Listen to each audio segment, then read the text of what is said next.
श्री कृष्ण गोविंद हरे मुरारे, हे नाथ नारायण वासुदेवा। श्री कृष्ण गोविंद हरे मुरारे, हे नाथ नारायण वासुदेवा। सुलोचना ने कहा, मुझे शत्रु के पास क्यों भेज रहे हो? रावण से सुलोचना ने कहा, जब मेघनाद मरा तो हमको अपने पति का मस्तक चाहिए। तो उन्होंने कहा कि राम के पास है, वहीं जाइए। तो उन्होंने कहा, मुझे शत्रु के पास क्यों भेज रहे हो? मैं सुंदर हूँ, तो वहाँ कुछ अनर्थ हुआ तो? सुलोचना कह रही है। रावण रामचंद्र जी की प्रशंसा करते हुए कहने लगा, राम तो तुम्हें माता के समान मान देंगे, तुम्हारी स्तुति करेंगे।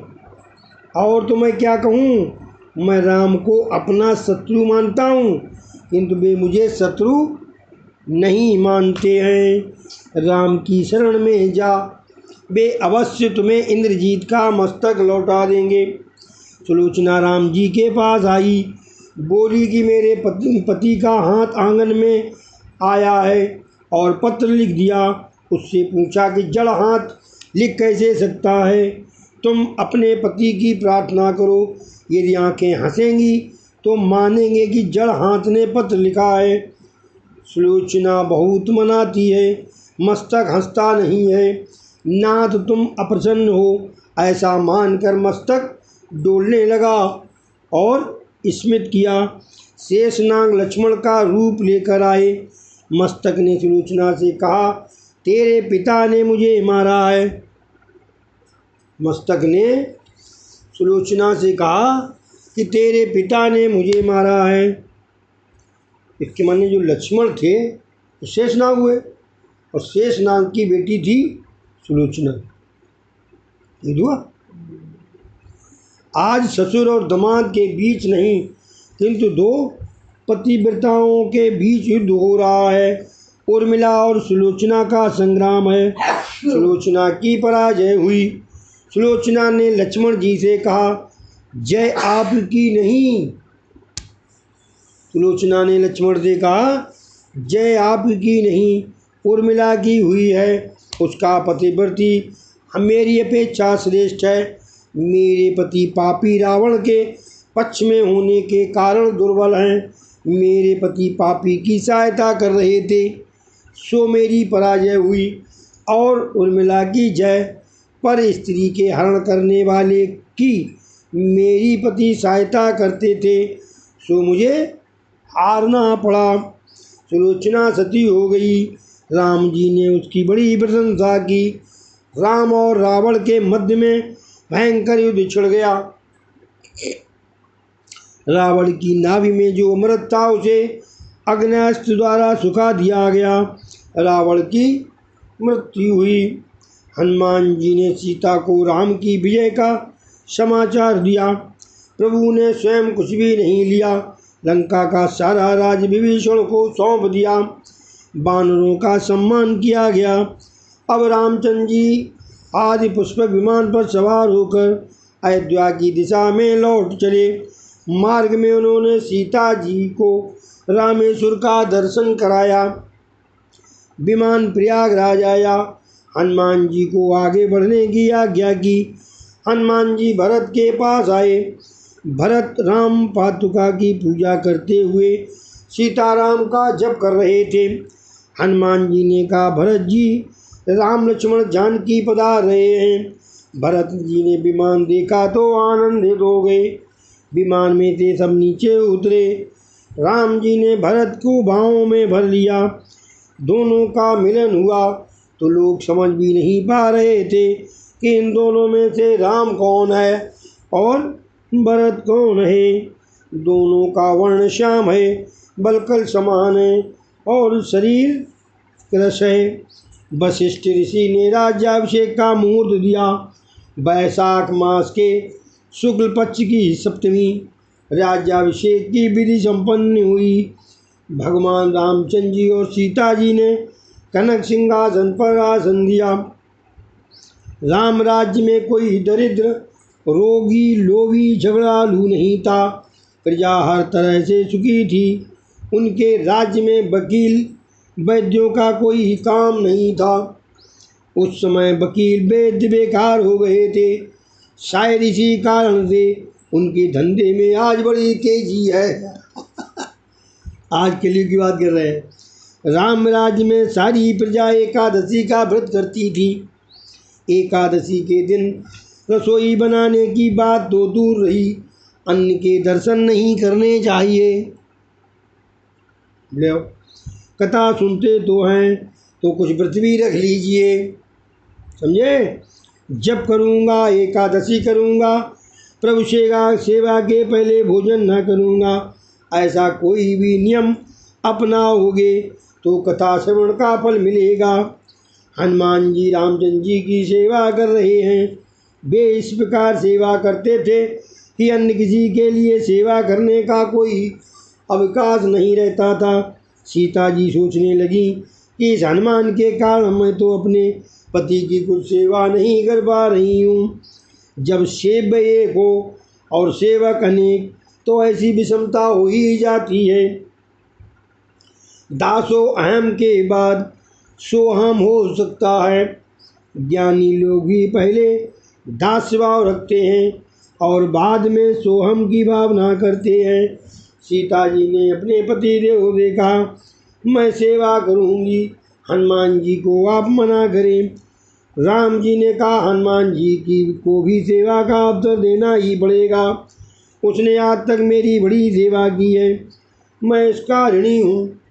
प्रभु को दुख हुआ कि लोग हनुमान जी को पहचानते और हमें समझते नहीं हैं।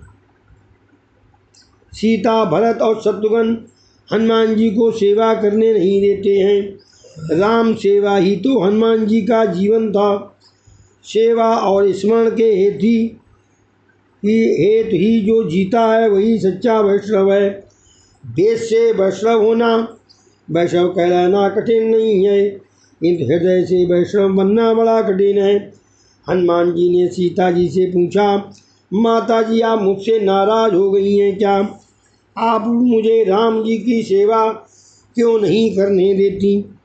सीता जी, कल सेवा का सारा काम बांट दिया गया है और तेरे लिए कोई काम बाकी नहीं रह गया है। हनुमान जी ने कहा, एक सेवा बाकी है। राम जवाई लेंगे तो चुटकी कौन बजाएगा? जवाई आने पर चुटकी बजनी चाहिए, अन्यथा आयुष्य कम होता है। वाह! सीता जी, अच्छा तो ये सेवा तू करना। हनुमान जी आज तक दास भाव से राम जी के चरण ही निहारते थे। अब माता जी की आज्ञा के कारण मुखारविंद के दर्शन करने लगे हैं। सीता जी और राम जी यदि बातचीत करना चाहें तो भी बीच में हनुमान जी उपस्थित ही हैं। सारा दिन तो विनोद में निकल गया। रात्रि आई, राम जी के पास हनुमान जी पहले से ही आ गए। सीता, हनुमान अब तुम जा सकते हो। हनुमान जी, माता जी आप ही ने तो मुझे ये सेवा सौंप दी है। प्रभु कब जमाई ले ये कौन जान सकता है, सो मुझे तो यहीं रहना पड़ेगा। सीता जी ने राम जी से कहा, नाथ अपने इस सेवक को अब बाहर जाने की आज्ञा दीजिए। राम जी, मैं हनुमान जी को तो कैसे कहूँ, मैं उसका ऋणी हूँ। उसके एक एक उपकार के बदले में मैं अपना प्राण दूँ तो भी कम है। प्रभु की ऐसी बात सुनकर सीता जी ने हनुमान जी को बाहर जाने की आज्ञा दी। वे बाहर आकर सोचने लगे, एक सेवा मिली थी वो भी छीन ली गई। अब सारी रात मैं चुटकी बजाता ही रहूँगा, जिससे राम की सेवा हर समय अपने आप ही होती रहे। इधर राम जी सोच रहे हैं, मेरे ही कारण हनुमान जग रहा है, वह जागा करे और मैं सोता रहूं, ये ठीक नहीं है। कीर्तन भक्ति भगवान को उससे प्यारी है। मेरा हनुमान जाग रहा है, मैं अकेले कैसे सो सकता हूँ। मेरे हनुमान को मेरी पत्नी ने निकाल बाहर किया है। रघुनाथ जी ने भी एक युक्ति सोची। वे बार बार जमाई लेने लगे और हनुमान के साथ साथ जागते रहे। सीता जी मन ही मन डर गईं। पति तो कुछ बोलते नहीं हैं। वह भागी हुई कौशल्या के पास गई और कहा, माता जी, उनको शायद किसी राक्षस की नज़र लग गई है।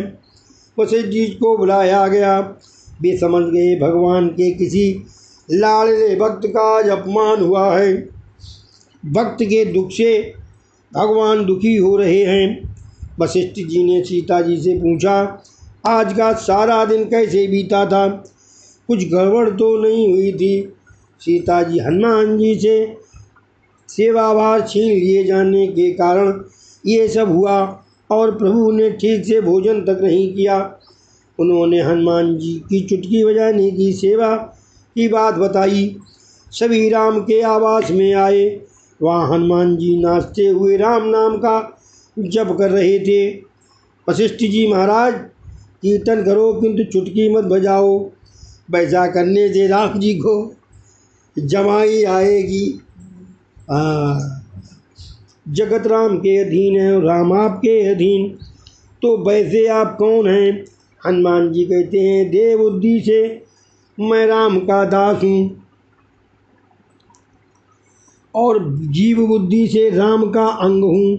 आत्मदृष्टि से सोचो तो हम एक हैं। मुझ में और राम में कोई भेद नहीं है। भक्त और भगवान एक हैं। ब्रह्म का ज्ञाता ब्रह्म से अलग रह नहीं सकता। ब्रह्मेव भवति। रामायण की कथा करुण रस प्रसंग प्रधान है। बाल कांड के सिवाय अन्य सभी कांड आंसुओं से भरे हैं। रामायण समाप्त होने पर वाल्मीकि सोचने लगे कि उनमें तो बस करुण रस ही है। अतः उन्होंने बाद में आनंद रामायण की रचना की। उसमें शोकपूर्ण प्रसंग नहीं है। महापुरुषों ने तो यहाँ तक कहा है, हे सीते, हे देवी, इस जगत में आप क्यों आई? ये जगत आपके लिए अपात्र था। रामचंद्र जी का चरित्र दिव्य है। रामचंद्र जी की भांति मर्यादा पालन, माता पिता की सेवा, एक पत्नी व्रत, भातृ प्रेम आदि होने पर ही राम मिल पाते हैं। राम मिले तो आराम मिले। राम के बिना विश्राम शक्य नहीं है। रामायण का एक एक पात्र आदर्श है। श्री राम जैसा कोई पुत्र नहीं हुआ। वशिष्ठ जैसा कोई गुरु नहीं हुआ और दशरथ जैसा कोई पिता नहीं हुआ। कौशल्या जैसी कोई माता नहीं हुई। श्री राम जैसा कोई पति नहीं हुआ और सीता जैसी कोई पत्नी नहीं हुई और भरत जैसा कोई भाई नहीं हुआ और रावण जैसा कोई शत्रु नहीं हुआ। रामायण में बताया गया है लक्ष्मी मातृ प्रेम, पितृ प्रेम, पुत्र प्रेम, भ्रातृ प्रेम और पति प्रेम, पत्नी प्रेम का सर्वोच्च आदर्श रूप है। एकनाथ जी ने भावार्थ रामायण में लिखा है, रावण की भक्ति शत्रु भक्ति विरोध भक्ति थी। रावण ने सोचा, यदि मैं अकेला ही राम की भक्ति करता रहूं तो मात्र मेरा ही उद्धार होगा। मेरे ये राक्षस तो कभी प्रभु का नाम लेंगे ही नहीं। सो यदि मैं राम से शत्रुता करूं तो राम के साथ युद्धभूमि में सभी राक्षस मरते समय भगवान के दर्शन पा सकेंगे और उनका उद्धार होगा। इस प्रकार सारे राक्षस समुदाय के उद्धार के हेतु ही रावण ने श्री राम से शत्रुता मोल ली। रावण ने कुंभकर्ण से यही कारण बताया था राम से अपनी शत्रुता का। रामायण श्री राम का नाम स्वरूप है। रामायण का एक एक कांड राम जी का अंग है।